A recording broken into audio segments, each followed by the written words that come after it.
சிந்து பைரவி சீரியல்ல அடுத்த வர எபிசோட்ல ஸ்னேகாவுக்கு விஷயம் தெரிஞ்ச உடனே நேராக அவங்க அப்பா கிட்ட போறாங்க.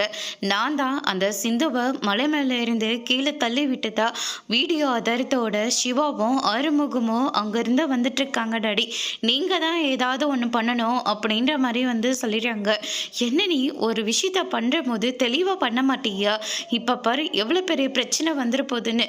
ஏற்கனவே அந்த சிவாவை நம்ம ஏமாத்தி பணம் பறிக்க பார்த்தது அந்த சிந்து ஆதாரத்தோட நிரூபிச்சதுனால தான் நம்ம 2 பேரும் ஜெயிலுக்கு போனோம். இப்போ மறுபடியும் அதே தண்டனையை நம்மளால அனுபவிக்கலாம் முடியாது. நம்ம ஏதாவது ஒன்று பண்ணியே ஆகணும். அந்த சிவாவை தீர்த்து கட்டுறதை தவிர வேற வழியே இல்லை அப்படின்ற மாதிரி சொல்றாங்க. உடனே ஸ்னேகா இருந்துட்டு இங்க பாருங்க டாடி, நீங்க என்ன பண்ணுவீங்களோ ஏது பண்ணுவீங்களோ எனக்கு தெரியாது.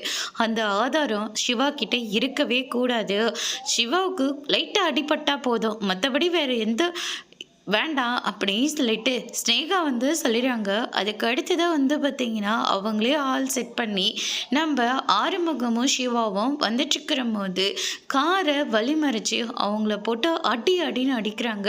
ஆமாம், ஆதாரத்தோடு வந்துட்டுருக்கீங்களே, அந்த வீடியோ ஆதாரம் எங்கே இருக்குது? அதை முதல்ல கொடுத்தீங்கன்னா உயிரோடு போக போகிறீங்க.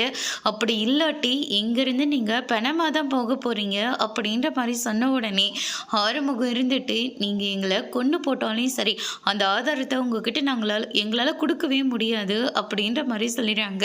அதோட இன்னைக்கான பிரம முடிச்சிருக்கு.